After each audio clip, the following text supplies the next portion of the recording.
Hi అండి. నమస్తే. తెలుగు నవలా శ్రోతలకు లక్ష్మీ కథల ప్రపంచానికి స్వాగతం. రంగనాయకమ్మ గారు రచించిన జానకి విముక్తి అనే నవలను ధారావాహికంగా వింటున్నాం కదండి. ఈరోజు ఈ వీడియోలో మనం పార్ట్ 8 వినేద్దామండి. జానకి వచ్చాక వారం రోజుల తర్వాత ఏ గుణాన ఉన్నాడో వెంకట్రావు ఒక సాయంత్రం సినిమాకి వెళ్దాం తయారవ్వు అన్నాడు. ఆ చెప్పేదేదో మధ్యాహ్నం చెప్పకూడదు, తొందరగా పని మొదలు పెట్టుకునేదాన్ని కదా అనుకుంది జానకి లోపల. పోనీ ఒక పూటకి అత్తగారు చేస్తుందా అంటే ఆ ఆశ లేదు. ఆ పూట ఆలోచించడానికి వీల్లేదు. మధ్యాహ్నం పప్పు నానబెట్టింది, ఇంకా రుబ్బలేదు. రాత్రికి వచ్చి రుబ్బుకోవచ్చులెమ్మని మిగతా పనులు గబగబా పూర్తి చేసుకుని చీర మార్చుకుని తలదువ్వుకుని సిద్ధమైంది జానకి. ఆటో తెచ్చాడు వెంకట్రావు. లోపలికొచ్చి అమ్మా తయారయ్యావా అని కేక పెట్టాడు. అయిపోయింది, వచ్చేస్తున్నాన్రా అని ఆవిడ ముస్తాబై బయలుదేరింది. జానకి తెల్లబోయింది. తమతో అత్త కూడా వస్తుందంటే కోపం వచ్చింది. వారానికో సినిమా చూసే మనిషి బయటికి పోతున్నప్పుడు కూడా వెంటపడాలా అని బాధేసింది. నేను రాను అని చెప్పేసి చీర మార్చుకుని తొట్టి దగ్గర కూర్చుని పప్పు రుబ్బుకుందాము అనిపించింది. ఒక క్షణం అంత తెగింపే ఉంటే ఆ ఇంట్లో ఉండి వాళ్ల కోసం పప్పులు రుబ్బుటాలెందుకు చేస్తుంది? ఏంటి బయలుదేరవేం అని కయ్యన అరిచాడు వెంకట్రావు. వస్తున్నాము అని వంటగది కిటికీలు మూసి తలుపులు వేసి చేతిలోకి రుమాల తీసుకుని చెప్పులేసుకుని బయటకొచ్చింది. అత్తగారు ఆటోలో మధ్యన కూర్చుని ఉంది. జానకి ఒక పక్కన కూర్చుంది, వెంకట్రావు ఇంకో పక్కన కూర్చున్నాడు. సినిమాలో కూడా అత్త కోడలికి కొడుక్కి మధ్యనే కూర్చుంది.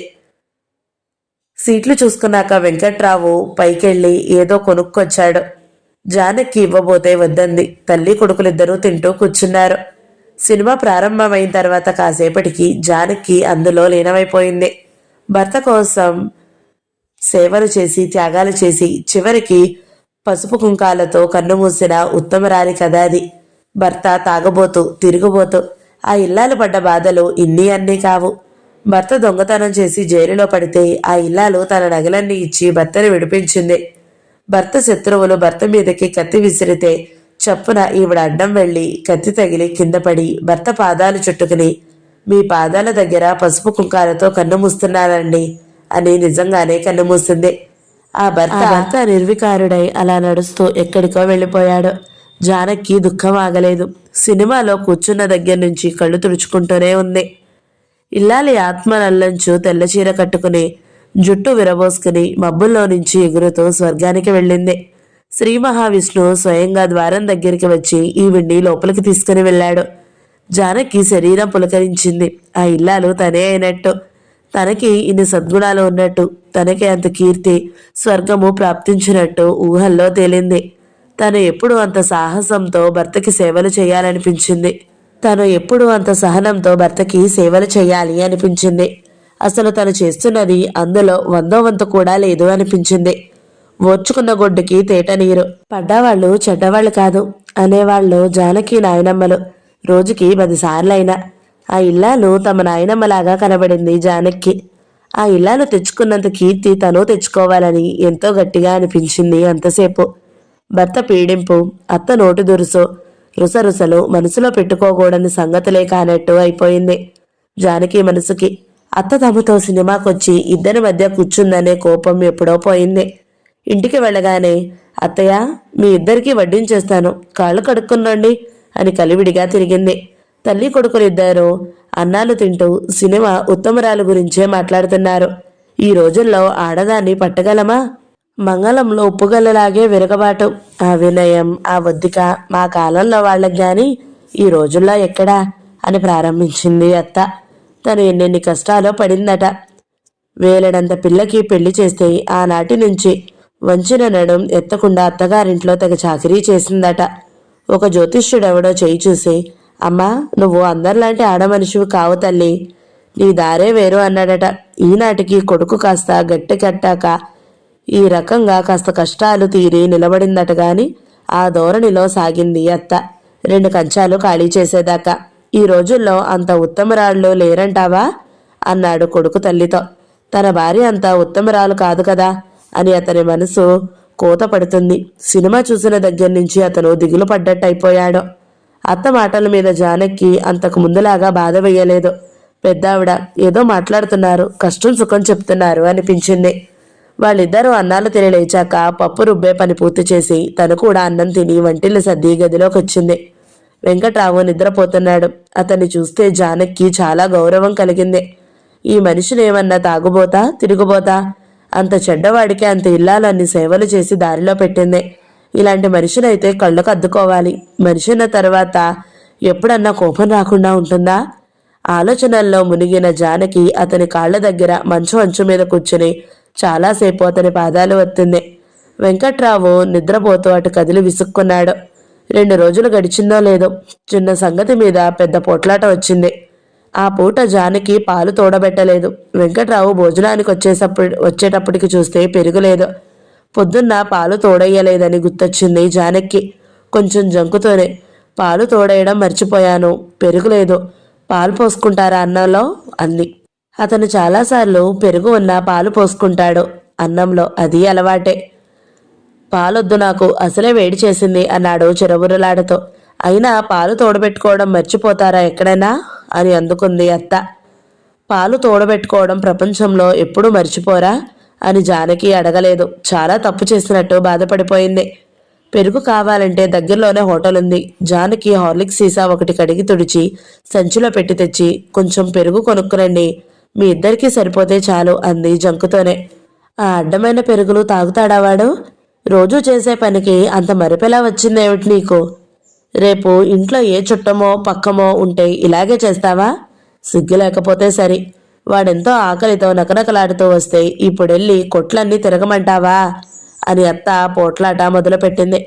అసలు పాలెందుకు తోడుపెట్టలేదు అని భర్త అధికార హోదాలో ప్రశ్నలు ప్రారంభించాడు. మర్చిపోయాను అంది మళ్ళీ జానకి జంకుతూ. ఎందుకు మర్చిపోయావు అన్నాడు మళ్ళీ. ఎప్పుడూ పుస్తకాలు ముందేసి కూర్చునేదానికి సంసారం ఎక్కడ గుట్టుంటుందిలే అంది అత్త. మాట్లాడవే, అడుగుతుంటే అని రెట్టించాడు భర్త. ఒక్క మాట 10 సార్లు అడగాలి, ఒక్కసారి అడగగానే మర్యాదగా జవాబిచ్చావా ఎప్పుడన్నా అని మండిపడ్డాడు. వేటగాడు మెత్తనైతే సరి, లేడీ 3 కాళ్ల మీదే నడుస్తుంది అంది అత్త.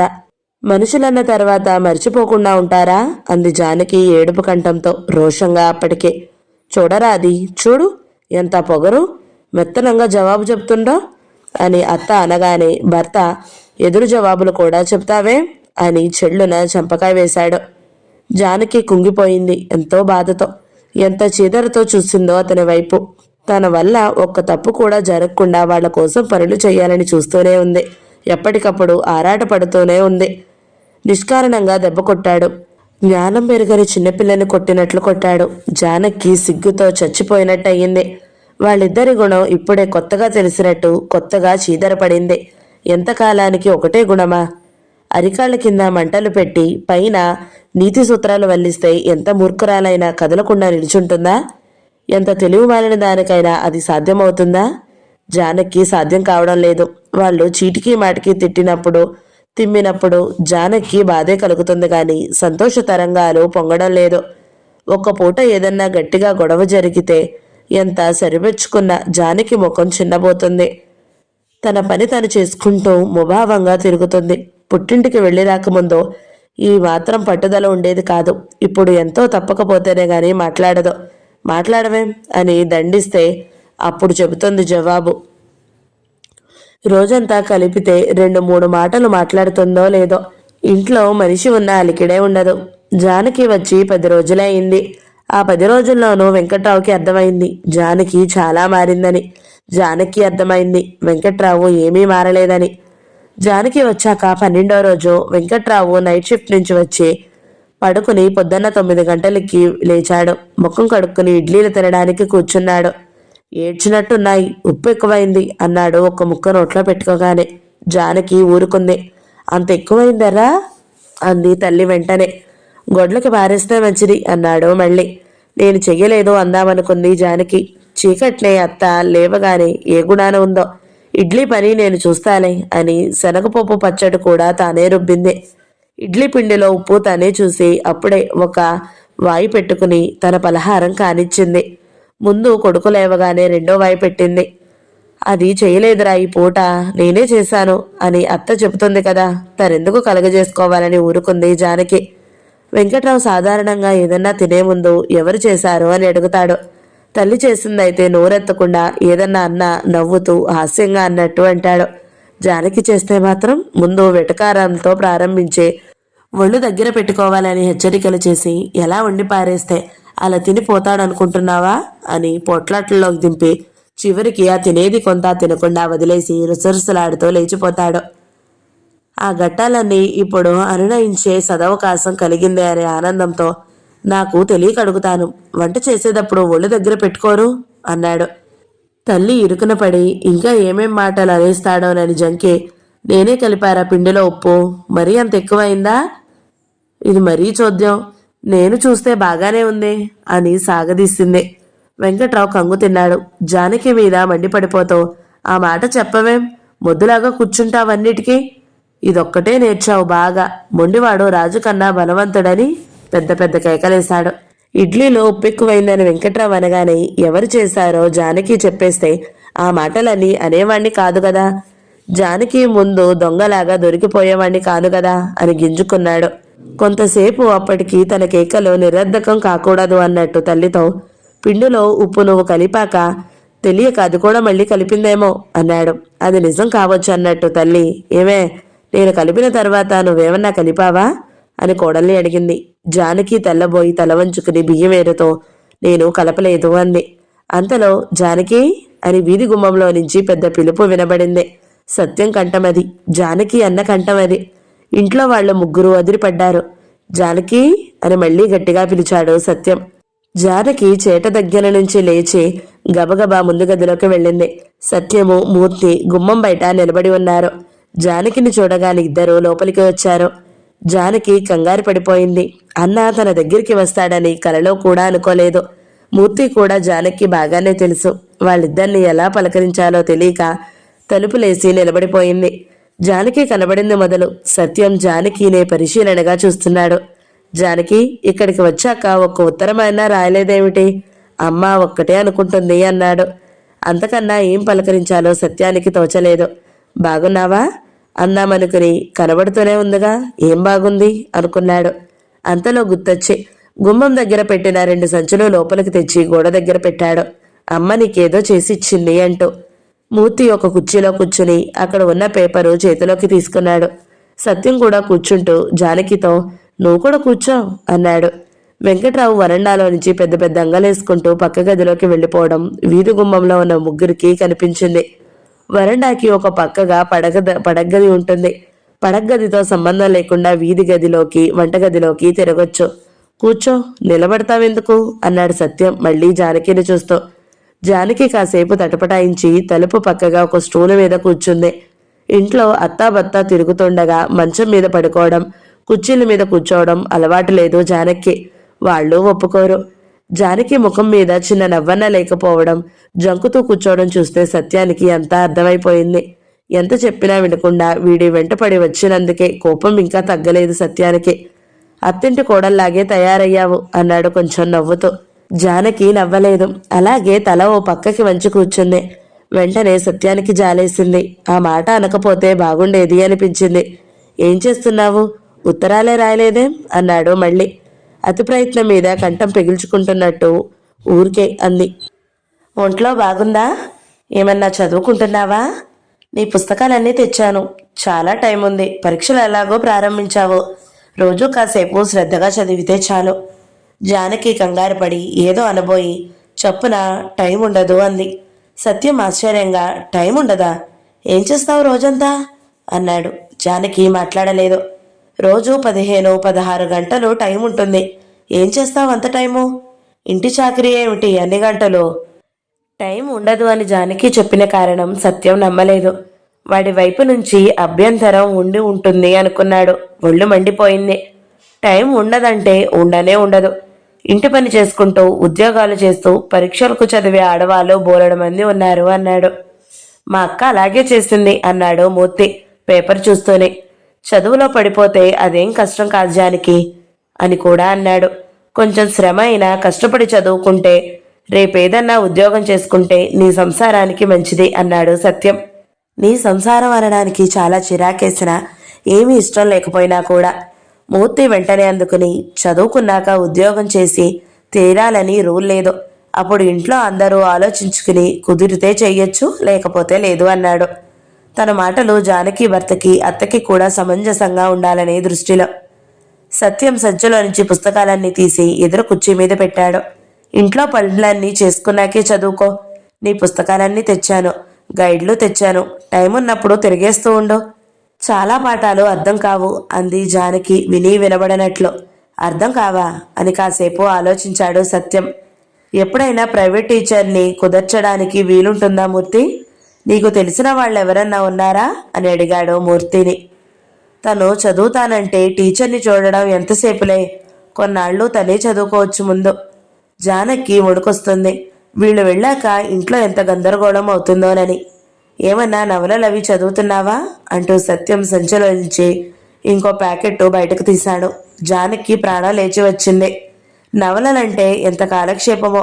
పరీక్షలకు చదివితే ఒప్పుకోడు గాని నవలలైతే పర్వాలేదులే అని సంతోషం వేసింది.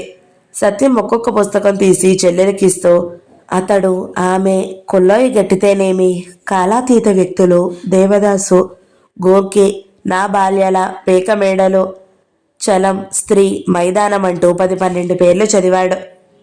అన్న కొంచెం నెమ్మదిగా మాట్లాడితే బాగుండును అనిపించింది జానకి. ఆయనకి నిద్ర పట్టదేమోనని భయం. ఆయన నిద్రపోతూ ఉంటే ఇంట్లో చప్పుళ్ళు కాకూడదు. గాలికి క్యాలెండర్ రెపరెపలాడినా, కిటికీ దగ్గర పిచ్చుకలు కిచకిచలాడినా కూడా ఆయనకి కోపం వచ్చేస్తుంది పెళ్ళం మీద. నేను చూసుకుంటాలే అంటూ జానకి అన్న చేతుల్లో నుంచి పుస్తకాలన్నీ తన ఒళ్ళోకి తీసుకుంది. చలంగారి పుస్తకాలు ఇంకా తెద్దామనుకున్నాను గాని, సరే ఇవి ముందు చదువుతావులే అని ఊరుకున్నాను. ఇవన్నీ తొందరగా చదువు. రోజుకో పుస్తకం చదివేయి. చదవడం అంటేనే బద్ధకం నీకు. కళ్ళాపులో వేయమంటే వేస్తావు. అందరి వాకిళ్లలోనూ అని విసుక్కున్నాడు సత్యం. కొంచెం కోపంగాను, కొంచెం హాస్యంగాను. ఆ ఇంట్లోకి వచ్చే ముందు వీధి వాకిట్లోకి రాగానే చూశాడు. వాకిలంతా కళ్ళాపు వేసి అద్దంలా ఉండడం. అప్పుడే అన్నాడు మూర్తితో, ఇది జానకి పనే, వీళ్ళకి చాకరీ చేయడానికే వచ్చింది ఇక్కడికి అని. వెంకట్రావు లోపల గదిలో ఉన్నాడని సత్యానికి తెలుసు. తన మాటల వల్ల వాడి పాటికి చచ్చి ఉంటాడని సత్యం అంచనా. ఇంకా బతికి ఉంటే కనీసం వాడికి స్పృహ తప్పడం అన్న తన కర్తవ్యమని సత్యానికి గాఢమైన నమ్మకం. జానకి, చలంగారి పుస్తకాలు ఏమైనా చదివావా ఇంతకుముందు అన్నాడు గట్టిగా, ఇంకా ఎవరికో వినబడాలి అన్నట్టు. వెంకట్రావు లాంటి మగాళ్ళకి చలం సింహస్వప్నంలా అని సత్యం ఎరుగును. జానకి హడలపోయి బిక్కముఖం వేసింది. మూర్తి సత్యాన్ని కోపంగా చూశాడు. వచ్చేటప్పుడే మూర్తి సత్యానికి ఎన్నో బోధలు చెయ్యాలో అన్నీ చేశాడు. నీ ప్రవర్తన వల్ల జానకి ఇబ్బంది రాకూడదు, చూడు తెలిసిందా? మన దారిన మనం వెళ్ళాక జానకిని అతనేం గొడవ పెడతాడోనని ఆలోచించి మాట్లాడు, తెలిసిందా అని మరీ మరీ హెచ్చరించాడు. తెలిసింది గాని, అబ్బా వాణ్ణి చంపేయాలోయ్. ఈ జానకి ఒకటి చెప్పినట్టు వినదు అని తెగ విసుక్కున్నాడు సత్యం. మూర్తి నవ్వి, నువ్వే జానకివైతే ఏం చేసేవాడివో అన్నాడు. ఆహా, నేనే జానకినైతేనా పెళ్లిపీటల మీదే వాణ్ణి 4 గుద్దులేసి చంపేసేవాణ్ణి, లేకపోతే ఆ మర్నాడన్నా. మూర్తి నవ్వి, నీ పిచ్చి మాటలకేం గాని ఇప్పుడు జరగవలసిందేదో చూడు. అక్కడ కాస్త జాగ్రత్తగా ప్రవర్తించు నాయనా. వాళ్ళిద్దరికీ ఎలాగా పెళ్ళైపోయింది. వీలైనంత వరకు వాళ్ళని కలిపి ఉంచడానికి ప్రయత్నించాలి అని హెచ్చరించాడు. కమ్యూనిస్టు మాట్లాడవలసిన మాటలేనా ఇవి అని సత్యం కోపంగా చూశాడు. కమ్యూనిస్టు మాత్రమే మాట్లాడే మాటలు ఇవి. కమ్యూనిస్టులంటే భార్యాభర్తల్ని విడదీసేస్తామా అని నువ్వు అనుకుంటున్నావా ఏమిటి? భార్యాభర్తలంటే శత్రువులు కారు. వీలైనంత వరకు వాళ్ళు కలిసి సుఖంగా జీవించేట్టు చేయాలి గాని వెంకట్రావు లాంటి భర్తతో జానకి లాంటి భార్యని కలిపి ఉంచడమే కమ్యూనిస్టు చేయవలసిన పని అయితే నేనెప్పటికీ కమ్యూనిస్టుని కాదలుచుకోలేదు. నా సిద్ధాంతం ఏమిటో తెలుసా? నా జీవితం అంతా భార్యాభర్తల్ని విడదీయడానికే ఖర్చు పెట్టకూడదు అనుకున్నాను. భార్యాభర్తలన్న తర్వాత వాళ్ళకి ఇంకా ఎలక పిల్లి అయిపోయినట్టే. భార్య ఎలక అవుతూ ఉంటుందని ఎప్పుడన్నా భర్త ఎలుక అయ్యి భార్య పిల్లి అయ్యే సందర్భాలు కూడా ఉంటే ఉండొచ్చు. ఇలాగైనా అలాగైనా ఎలాగైనా వాళ్ళ బతుకులు నరకమే. భార్యాభర్తలు సుఖంగా ఉండడం అంటే పిల్లి ఎలకని కొరుకుతూ ఉంటే ఎలక తేలకళ్ళేసి తనని కొరకనిస్తూ ఉండడం. కొన్నాళ్ళకి ఎలుక పిల్లిలో ఐక్యమైపోవడం, అదన్నమాట సుఖం. అలాంటి సుఖానికి అలవాలమైన భార్యాభర్తలు అనిపించుకోవంటే చెడ్డసయ్య నాకు. ఇద్దరు పిల్లుల్లాగానో ఇద్దరు ఎలుకల్లాగానో జీవిస్తూ ఉండే వాళ్ళెవరైనా ఉంటే వాళ్ళని సహచరులు అనో ఇంకేదో అనో పిలవాలి గాని ఇప్పుడున్న రకం భార్యాభర్తలు అనడానికి మాత్రం వీల్లేదు, తెలిసిందా అన్నాడు సత్యం గబగబా. కమ్యూనిస్టుల్ని మించిన కమ్యూనిస్టులాగా కమ్యూనిస్టు ఎనాలిసిస్ అంతా మాట్లాడతావు, తర్వాత తీరిగ్గా చర్చించుకుందాం గాని జానకి వాళ్ళ ఇంట్లో మాత్రం కాస్త జాగ్రత్తగా ప్రవర్తించు అన్నాడు మూర్తి. జాగ్రత్తగా అంటే ఏం చేయమంటావు? ఏదో ఒకటి చెయ్యి, జానకి కొంప ముంచే పని మాత్రం చేయకో. ఇప్పుడు మునగలేదేమిటి జానకి కొంప? వాడితో వెళ్ళినాడే మునిగింది. మన జాగ్రత్తలు అవి ఏమీ పనిచేయవు ఆ పశువు దగ్గర. సరే నాయనా, నీవెలా తోస్తే అలా చెయ్యి, అది అలా చెప్పు. ఇప్పుడు నువ్వు సరైన కమ్యూనిస్టు అని ఒప్పుకుంటాను. జానకి వాళ్ళ గేటు దగ్గర కూడా మళ్ళీ హెచ్చరించాడు మూర్తి సత్యాన్ని. సరేలే అన్నాడు సత్యం. కాని వెంకట్రావుకి చెర్రెత్తించే పని ఏదో ఒకటి చెయ్యాలని సత్యానికి మహా ఉత్సాహంగా ఉంది. అందుకే చలం పేరు అంత తొందరగా వదలదలుచుకోలేదు. చలంగారి కథలేమన్నా చదివావా ఇంతకు ముందు అన్నాడు మళ్ళీ గట్టిగా జానకితో. నిజానికి వెంకట్రావుతో. రెండో మూడో చదివాను, సరిగ్గా గుర్తులేదు అంది జానకి నెమ్మదిగా, గడప అవతలకి వినబడకుండా. ఈ 2 పుస్తకాలు చదువు ముందు, నీకు బాగుంటే తర్వాత మళ్ళీ పంపిస్తాను. చలం పుస్తకాలు జనాలందర్నీ జడగొట్టేస్తాయని ఏడుస్తారులే చాలామంది, ముఖ్యంగా భర్తలు, ప్యూడల్ పెద్దలు అని నవ్వాడు మూర్తి. ఆ మాటలు నాకు రావు గాని నీ కమ్యూనిస్టులు కూడా చలం పేరెత్తగానే కోతిగంతులేసేవాళ్ళని చూశాను. ఈ మధ్యనే వారం రోజుల క్రిందట అని మూర్తితో ఏదో చెప్పబోయి చప్పున ఆగి ఆ విషయం తర్వాత మాట్లాడదాంలే అని మళ్ళీ జానకిని చూస్తావు. జానకి, ఏ మాత్రం తనకాయ పెరగాలన్నా చలంగారి పుస్తకాలు చదవాలి. చలం సాహిత్యం గురించి ఒక విమర్శకు చలమే లేకపోతే విశ్వనాథ సత్యనారాయణ కుళ్ళు చాతుర్వద భావాలు దుర్గంధనతో తెలుగు సాహిత్యం ఇంకా కంపు కొడుతూనే ఉండేదన్నాడు. చలమే లేకపోతే కలవర పెట్టేస్తున్నావే అని మూర్తి సత్యం వాగ్దాటిని కళ్లతోనే ఆపాడు. ఆ పుస్తకాలు చదవడం జానకి ఇప్పుడే మొదలు పెడుతుంది కదా. ఆ చతురం ఎలాంటిదో తనే ఒక అభిప్రాయం ఏర్పరచుకుంటుందిలే. ఆ పుస్తకాలు చదవకముందే ఆయన అంతవాడు ఇంతవాడు అని చెప్తే చదివేవాళ్ళు స్వతంత్రంగా ఎలా ఆలోచిస్తాడు అన్నాడు కోపంగా. ఆ మాటలకి సత్యం వెంటనే నొచ్చుకున్నాడు. అవును నిజమే, ఏదో సరదా కొద్దీ అనేశాను జానకి. నేను చెప్పిందే మనసులో పెట్టుకోనక్కర్లేదు. చలాన్ని పొగిడేవాళ్ళు ఉన్నారు, తిట్టేవాళ్ళు ఉన్నారు. రెండిటికి కారణాలున్నాయనుకో. ఆయన పుస్తకాల్లో మంచి ఉంది, చెడ్డ ఉంది. ఏది ఎక్కువో మనం నిర్ణయించుకోవాలి. నువ్వే చదివి చూడు, నీకెలాంటి అభిప్రాయం కలుగుతుందో చూడు. ఇంకా వేరే రచయితల పుస్తకాలు కూడా ఉన్నాయి. జాగ్రత్త, అన్నీ చదువు. టైం లేదనడం ఉత్తనే తెరిచి తక్కువ మాట రోజుకి 24 గంటలు వాడుకో, మానుకో అన్నాడు శ్రీశ్రీ. నీకు శ్రద్ధ ఉంటే బోలెడు పుస్తకాలు చదువుకోవచ్చు. ఇక చాలించమన్నట్టు మూర్తి సత్యం కాలు నొక్కాడు. సత్యం తక్కువలాగి అది మరి బాగున్నావా, ఒంట్లో బాగుందా అని యోగక్షేమాల్లోకి దిగాడు. జానకి తన ఒళ్ళో పుస్తకాలన్నీ ఆసక్తిగా చూస్తూ బాగానే ఉంది అంది నెమ్మదిగా. జానకి అత్త సత్యాన్ని కాస్త మర్యాద చేయాలని చూస్తుంది. ఇంటి దగ్గర అందరూ బాగున్నారా నాయనా? మీ అమ్మగారు బాగున్నారా అంది వంటింటి గుమ్మంలో నిలబడి. ఎవ్వరం బాగోలేదండి. జానకి దగ్గర నుంచి ఉత్తరం లేదు, ఒక్క ఉత్తరం కూడా లేదు. ఎలాగుందో ఏమని మాకు తెలుస్తుంది? దాని జీవితం సుఖంగా ఉండే వరకు మా అమ్మకి బాగుండదు, నాకు బాగుండదు, మా స్నేహితులెవరికి కూడా బాగుండదు అన్నాడు సత్యం గబగబా. అత్త నిర్ఘాంతపోయింది. ఏం మీ జానకి జీవితానికి ఏం పోయే కాలం వచ్చింది అనేద్దామనుకుంది గాని ధైర్యం చేసి అనలేకపోయింది. 3 నెలల కిందట తన కొడుకు విషయంలో సత్యం చేసిన కిరాతకం శుభ్రంగానే గుర్తుంది. జరిగింది జరిగినట్టు కొడుకు చెప్పకపోయినా చెప్పనంత మట్టునే గుండెలు అవిసిపోయి వాడితో నువ్వెందుకు పెట్టుకున్నావురా అని అప్పుడు కాసేపు రాగం తీసిన సంగతి కూడా బాగానే గుర్తుంది. అలాంటి కిరాతకుడి దగ్గర ఆ మాట అనేయడం మంచిది కాదని సందేహించింది. సత్యం స్నేహితుడు డాక్టర్ అని కూడా అత్తకు తెలుసు. అందుకు కూడా అత్త కొంచెం వెనకాడింది. ఒసే జానకి, పప్పు మాడుతున్నట్టుంది చూడు అంది. వంటింటి గడపలో కూర్చుండి కేక పెట్టింది. వస్తున్నానత్తయ్య అంటూ జానకి దిగ్గున లేచింది. నువ్వు వెళ్ళాలా? కూర్చో అని సత్యం జానకిని వారిస్తూ, జానకి మాతో మాట్లాడుతుంది, ఆ పనేదో మీరే చూసుకోండి అని పెద్ద కేక పెట్టాడు. జానకి అడిలిపోయి వచ్చేస్తున్నానత్తయ్య అంటూ ఒళ్ళో పుస్తకాలని కింద పడేసుకుంటూ పరిగెత్తింది. సత్యం కూడా లేచి జానకి వెనకాల వంటింట్లోకి వెళ్ళాడు. వరండాలో నుంచి వెళ్తుంటే పక్క గదిలో మంచం మీద వెంకట్రావు మునగ తీసుకుని పడుకుని ఉండడం కనిపించింది. జానకి పప్పులో నీళ్లు పోసి దోసకాయ ముక్కలు పడేసింది. పొయ్యి మీద గిన్నె మసిగుడ్డతో దింపడం చూసి సత్యం పట్టకర్ర లేదా అన్నాడు. లేదు అంది జానకి. గుడ్డతో దింపడం ఏమిటి? చేతులు నిండా అసహ్యంగా మసి. 2 సైజుల్లో 2 పట్టకర్రలు కొనుక్కోకూడదు? చిన్నప్పటి నుంచి మన ఇంట్లో పద్ధతి తెలియదా నీకు అన్నాడు సత్యం మందలింపుగా. జానకి మాట్లాడలేదు. అయిందా పని? ఇంకేమన్నా చెయ్యాలా? ఎసరు పెట్టాలి, పప్పు అవ్వాలిగా. ఇంకో స్టవ్ వెలిగించకూడదా?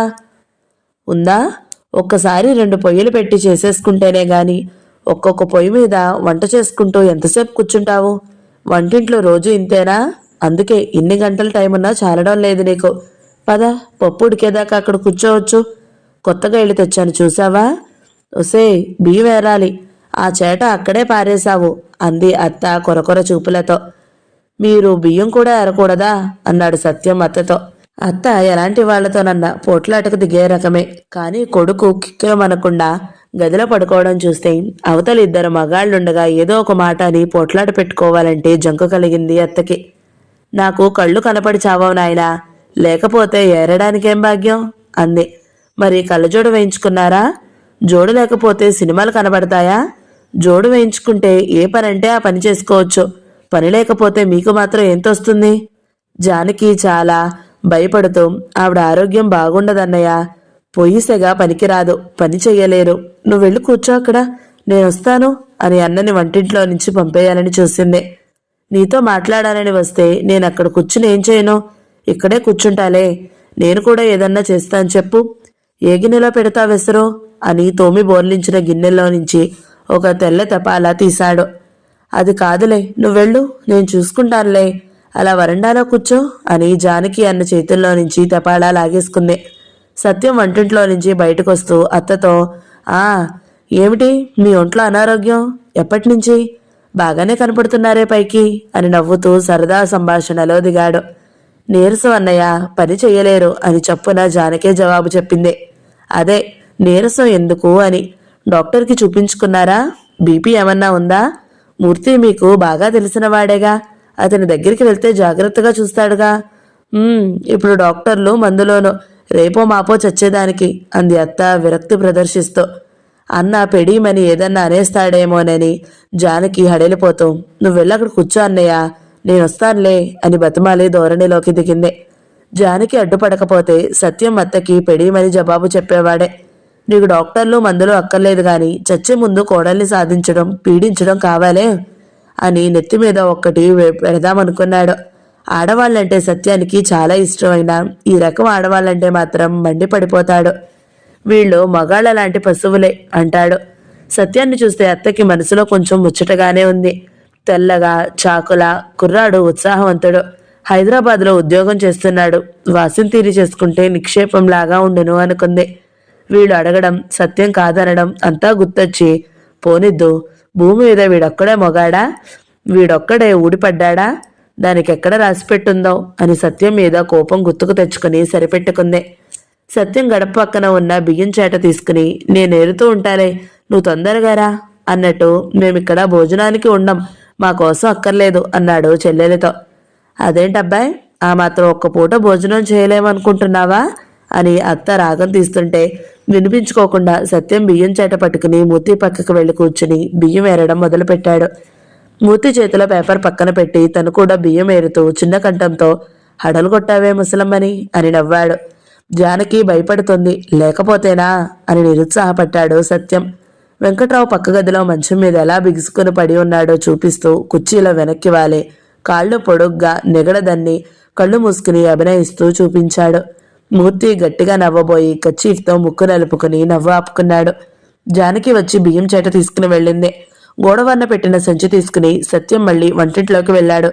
జానకి, ఈ కారపూస నేను అమ్మ కలిసి చేశాము. మిఠాయికి సుశీల గారు సాయం చేసింది అన్నాడు సంచిలో నుంచి డబ్బాలు తీస్తూ. అత్త సత్యం మాటల్లో మాట కలుపుతూ, మిఠాయిలంటే బెల్లం ఇయ్యేనా?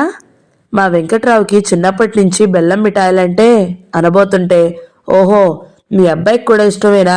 జానకి ఇష్టమని బెల్లంతో చేయించాంలేండి అని డబ్బాలో గోడవారన పెట్టాడు. అత్త ముఖం మార్చుకుంది. వంటింట్లో చాలా చిన్నది. అలమారాలు లేవు. డబ్బాలు సీసాలు అన్నీ గోడ పక్కనే పెట్టుకోవాలి. డబ్బాలన్నీ ఇలా నేలంతా పరిచి పెడితే ఇంకెక్కడ తిరుగుతారు? చిన్న చెక్క బీరువా కొనుక్కొని ఇవన్నీ అందులో సర్దుకుంటే ఎంత బాగుంటుంది అన్నాడు సత్యం జానకితో. చెల్లెలికి బీరువాలు కావిడి పెట్టెలు సారే పెట్టవుగా మరి అని వెటకారపు నవ్వు నవ్వింది అత్త సరసంలాగా. ఏం సంపాదిస్తున్నాడుగా మీ పుత్రుడు, కావలసినవన్నీ కొనుక్కోమనండి, ఒకరు పెట్టాలని ఎదురు చూడడం ఎందుకు అని పెళ్ళిన జవాబు చెప్పాడు సత్యం. నీ చెల్లెలు సుఖపడాలని పెట్టుకుంటావు గాని మాకోసం పెడతావా అని అత్త రాగం తీసింది. బీరువాలు కావిడి పెట్టెలు తట్టలు బుట్టలు చెల్లెలు ఒకతే వాడుకుంటుందా? వాటితో మీకేం అవసరం ఉండదా? మా పిల్ల రాకముందు మీరు తిండి తినలేదా? వంటలు చేసుకోలేదా?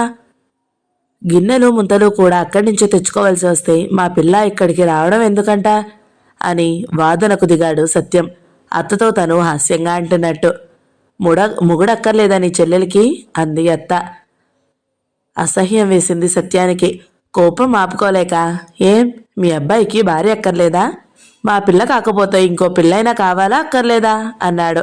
అత్త ఏడవలేక నవ్వుతూ ముఖం వేలాడేసింది. ముసలమ్మతో అనవసరమైన వాగ్వివాదం చేస్తున్నాననిపించింది సత్యానికి. తమ పిల్ల కోసం కట్నం ఇచ్చి పెళ్లి చేస్తున్నాడే తండ్రి పెద్ద తప్పటడుగు వేశాడు. కట్నం తీసుకుని పెళ్లి చేసుకున్నవాడు ఒకరు పెట్టేది నాకెందుకు అనుకుంటాడా? అలా అనుకునేవాడు కట్నం తీసుకుంటాడా? కట్నానికి ఆశపడ్డవాడు గిన్నెలకి ముంతలకి తట్టలకి బుట్టలకి అన్నిటికీ ఆశపడతాడు. ఆశకి అంతేముంది, తట్టలు బుట్టలు కూడా అడగాల అని తను అడగడంలో అర్థం కట్నం అడగొచ్చు గాని తట్టలు బుట్టలు అడగకూడదు అనా? కట్నం తీసుకుని పెళ్లి చేసుకున్న వాడి నీతి ఏ వస్తువు దగ్గర ఉంటుంది? ఏ వస్తువు దగ్గర పోతుంది? ఏది దొరికితే అది లాగాలనే చూస్తాడు కదా. ముసలమ్మకి నీతి ప్రబోధాలు చేయడం శుద్ధ దండగా అనుకున్నాడు సత్యం. అది సరేగాని ఇంకా పెళ్లి చేసుకోవా ఏంటి అని అత్త హాస్య సంభాషణలోకి దిగింది. మా వాసంతిని చేసుకోమంటే కాదు కూడదు అన్నావు. పిల్ల బిఏ చదువుతుంది, చెక్కిన బొమ్మలాగా ఉంటుంది, కావాలంటే నువ్వు చూడొకసారి అనేసింది. సత్యం మధ్యలోనే అడ్డొచ్చి, ముందు ఏదన్నా ఉద్యోగం వెతుక్కోమనండి మీ అమ్మాయిని, తరువాత తనకిష్టమైన వాణ్ణి తను చేసుకుంటుంది అన్నాడు. నీ చోద్యంగోలా, ఆడపిల్ల తన మొగుడిని తనే వెతుక్కుంటుందా అని అత్త ఎందుకో సంబరపడింది. ఇంత మంచి సమయం చిక్కితే అడక్క మానతానా అన్నట్టు వెండి పళ్ళం సంగతి ఎత్తనే ఎత్తింది. పళ్ళెం పని పురమాయించేశారా అబ్బాయి? ఎన్ని తొలాలు పెట్టారేమిటి? కంసాలకి ఇచ్చేశారా? నమ్మకస్తుడేనా? ఈ రోజుల్లో ఎవరినీ నమ్మలేవు నాయనా. మజూరి ఎంత తీసుకుంటున్నారేమిటి అన్నట్టు బంగారం బొడ్డు వేయిస్తున్నారా లోపల? బంగారం తగిలితే ఎవరు తిన్నా దోషం ఉండదు. ఎప్పుడిస్తాడేమిటి అని గబగబా ప్రశ్నలు అడిగేస్తుంది. సత్యం ఆశ్చర్యపడ్డాడు. వీళ్ళింకా వెండి పళ్ళం సంగతి వదల్లేదా అని. వీళ్ల దుంపలదగా ఇంత పశువులా అని కూడా ఆశ్చర్యపడ్డాడు. జానకి మీ ఊరి నుంచి రాగానే 2వ రోజో 3వ రోజో ఉత్తరం రాసిందే మీకు. పళ్ళెం సంగతి కూడా రాసిందిగా. ఉత్తరాలే రాయలేదంటావేమిటి అని అత్త ఆరాల తీసింది. సత్యం జానకిని చూశాడు. జానకి తెల్లబోయింది. జానకితో ఉత్తరం రాయించేశానని వెంకట్రావు తల్లికి చెప్పిన సంగతి జానకి తెలియదు. అన్నని మాయ చేయడానికి అత్త అలా అంటుంది లెమ్మని ఊరుకుంది జానకి. వీళ్ల పోరు పడలేక జానకి వెండి పళ్ళం చేయించమని ఇంటికి ఉత్తరం రాస్తే అది అందలేదేమో. ఉత్తరం రాశానని తనతో అనడానికి జానకి సిగ్గుపడిందేమో అనుకున్నాడు సత్యం. వెంకట్రావుకి అత్తగారు రేపో మాపో వెండి పళ్ళం చేయిస్తారని వీళ్ళెలా ఏళ్ల తరబడి ఆశలు పెట్టుకునేలా చేయడం ఎందుకు? తేల్చి చెప్పేయాలి. పక్క గదిలో కూడా వినబడేలాగా వెండి పళ్ళం చేయించి ఇచ్చే పరిస్థితి మాకు లేదండి, మీరా సంగతి మర్చిపోవడం మంచిది అనేశాడు. ఇంత చచ్చుపుచ్చుగా మాట్లాడుతున్నావేమిటని సత్యానికి తన మాటలు తనకే నచ్చలేదు. ఇచ్చే పరిస్థితి లేదేమిటి? ఆ పరిస్థితి ఉంటే ఇచ్చేవాళ్ళం అనడమే కదా. పరిస్థితి అంటే మాత్రం ఇస్తామా? ఇవ్వాలా? అసలు మీకు మేమెందుకు ఇవ్వాలి అని అడగాలి కానీ నాన్న ఇస్తానన్నాడు కదా, ఇప్పుడు ఎందుకు ఇవ్వాలి అని ఎలా అడుగుతానో? అలాంటి పరిస్థితి లేదు కాబట్టి లేదు అని చెప్పడమే, అంతకన్నా మాట్లాడడానికి ఏం హక్కుంది? అత్త ముందు తెల్లబోయి స్పృహ తప్పిపోతున్న దానిలాగా వెర్రిచూపు చూసింది. సత్యమే మళ్ళీ అన్నాడు, మా నాన్న ఉన్నప్పుడేవో ఇచ్చారు, ఇంకా ఇంకా ఇమ్మంటే మా వశం కాదు, మేమివ్వలేమన్నాడు. అప్పటికి అత్త గుక్క తిప్పుకుంది.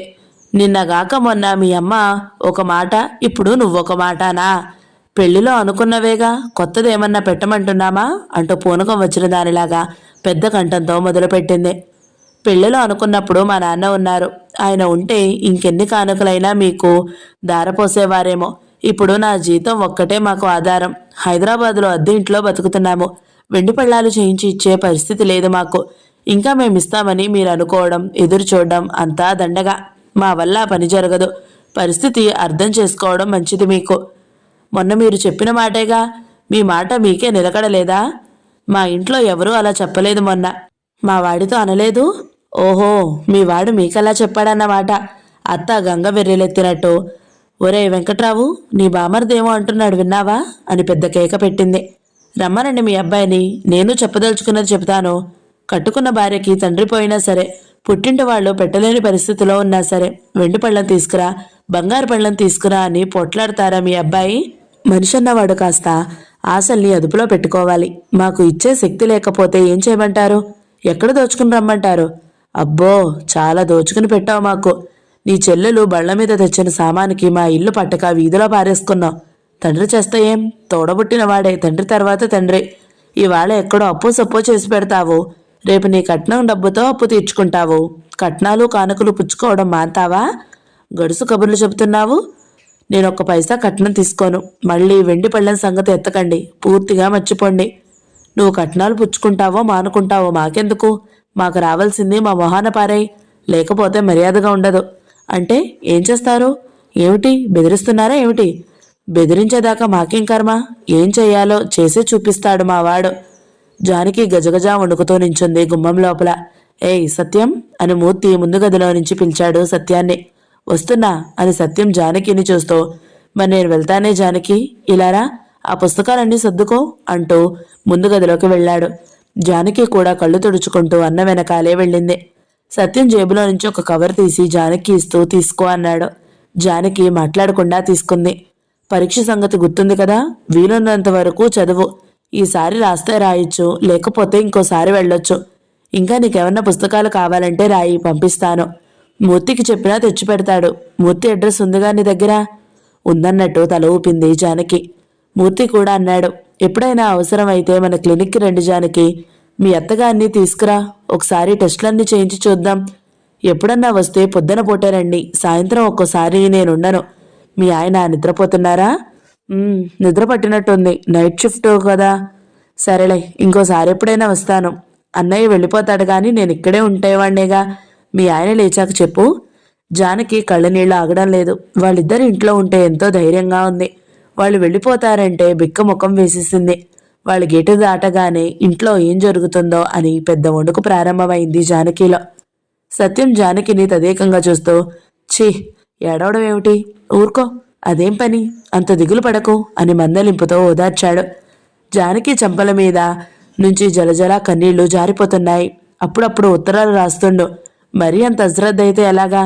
పెన్నుందా నీకు? అక్కడి నుంచి తెచ్చుకున్నావా అసలు? లేదు, కొనుక్కుంటాను అంది విని వినపడకుండా. మూర్తి తన జేబులోని పెన్ను తీసి జానకి ఇవ్వబోయాడు. వద్దు, కొనుక్కుంటాను అందే మళ్ళీ. పర్వాలేదు తీసుకో, నువ్వు కొనుక్కున్నాక అది నేను తీసుకుంటాలే అని మూర్తి పెన్ను పుస్తకాల మీద పెట్టాడు. మరి వెళ్తాం, చాలాసేపు అయింది. అశ్రద్ధ చేయకుండా ఉత్తరాలు రాస్తుండు అన్నాడు సత్యం మళ్ళీ. నేనెప్పుడైనా వస్తూ ఉంటాలే అన్నాడు మూర్తి. ఇద్దరూ కాసేపు నిలబడి వెళ్ళిపోయారు. వాళ్ళిద్దరూ గేటు దాటే వరకు గుమ్మంలోనే నిలబడింది జానకి. ఆ కొంపలో జానకి ఒక అరగంట సేపు చూసి వదిలిపెట్టే వెళ్ళిపోవడం అంటే సత్యానికి చాలా కష్టంగా అనిపించింది. జానకి, నాతో వచ్చేస్తావా, వెళ్ళిపోదామా అని వెనక్కి వెళ్ళి అడగాలని హఠాత్తుగా అనిపించింది. ఆ మాటలు అనేస్తానేమోనని చాలా భయపడ్డాడు. ముళ్ల పొదల్లోకి జారిన చిన్ని పువ్వుని రేకులు తెగకుండా రక్షించాలని ఆరాటపడుతున్నాడు సత్యం. గేటు దాటగానే మూర్తితో అన్నాడు, జానకి నాతో వచ్చేస్తానంటే ఎంత బాగుండనో. వదిలిపెట్టి రావాలంటే కాళ్ళు రావడం లేదు. వచ్చేస్తావా అని అడుగుదామనుకున్నాను నిజంగా.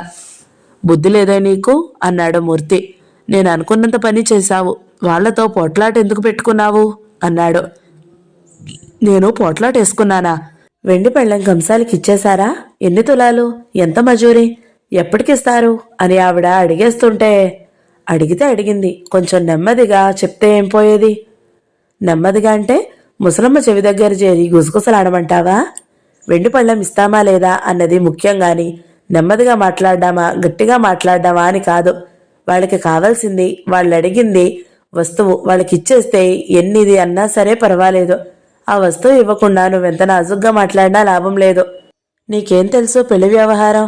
పోనీ ఎలాగో ప్రస్తుతానికి మాట తప్పించుకుందాము అంటే ఎలాగో మాట తప్పించేది.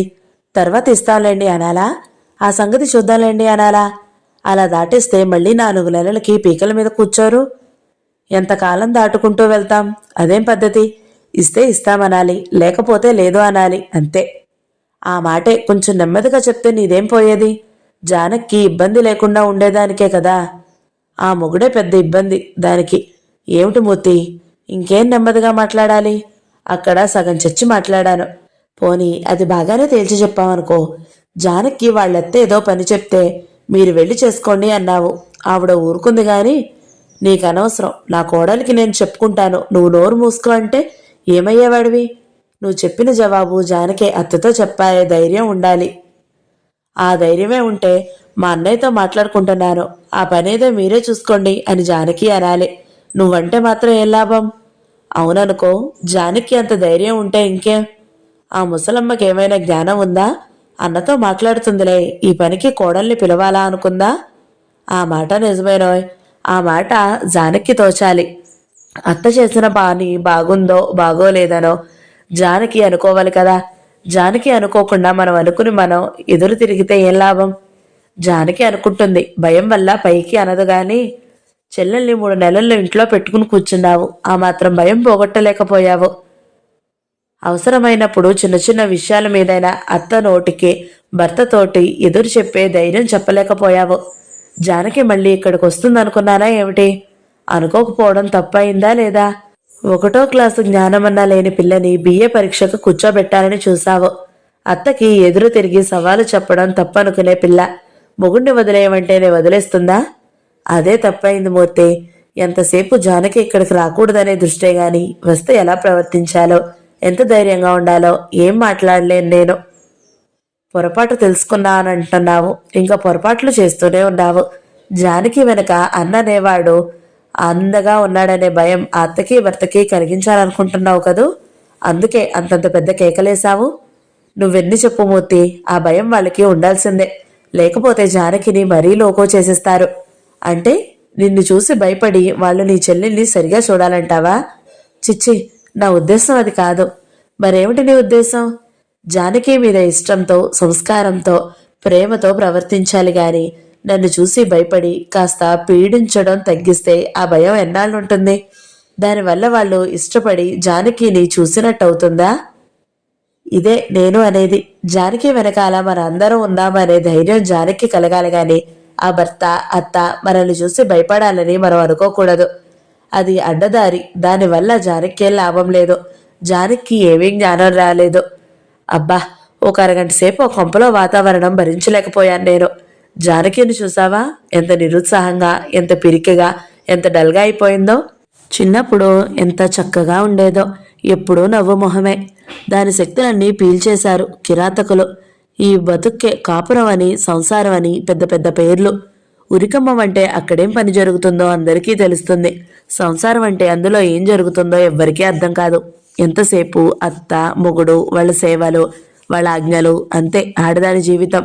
ఎంత ఇరుకు, ఎంత సంకుచితం. నువ్వు అన్నావు చూడు జానకితో, మీ ఆయన నిద్రపోతున్నాడా అన్నావు. అప్పుడు నేను అనేద్దామనుకున్నాను, వాడికి ఇంకెక్కడ నిద్ర, దీర్ఘ నిద్రే, చచ్చే ఉంటాడిప్పుడో అందామనుకున్నాను. కానీ నీ పాఠం గుర్తొచ్చి ఆగిపోయాను. మనిషిపోయి బొత్తిగా సెంటిమెంట్ లేకుండా మాట్లాడతావు అని కొంచెం నవ్వాడు మూర్తి. ఏం చస్తాడన్నంత మాత్రాన చస్తాడా ఏమిటి? అలాగైతే వాణ్ణి, వాడి తల్లిని టపీమని 2 తిట్లతో చంపేసి జానకిని ఇప్పుడే తీసుకెళ్ళిపోతాను. వాడితో 10,000 సంవత్సరాలు కాపురం చేసినా సరే ఆ కాపురాన్ని నేను సహజీవనంగా గుర్తించను. ఇక సెంటిమెంట్ ఎందుకు వాడి విషయంలో? ఈ పాటికి అతను లేచే ఉంటాడో, ఏం గొడవ పెడుతున్నాడో అన్నాడు మూర్తి. సత్యం ఆగి, వెనక్కి వెళ్ళి చూద్దామా, ఏదన్నా మర్చిపోయినట్టు వెళ్దాం అన్నాడు ఆతృతగా. అనవసరం సత్యం, ప్రతి గంట మనం కాపలా కాయలేం కదా. అదంతా జానకి చూసుకోవాలి. తనని రక్షించుకోవడం నేర్చుకోకపోతే అనుభవించనయ్యే. అవును, అంతే, మనం ఏం చేయగలం ఇంతకన్నా అని దిగులు పడ్డాడు సత్యం. జానకి విముక్తి 8వ భాగం సమాప్తం. ఈ వీడియో మీకు నచ్చినట్లయితే లైక్ చేయండి, షేర్ చేయండి, మంచి కామెంట్ పెట్టండి. ఎవరైనా మొదటిసారి మన ఛానల్ని చూస్తున్నట్లయితే సబ్స్క్రైబ్ చేసుకోండి. Thank you so much for watching. నమస్తే.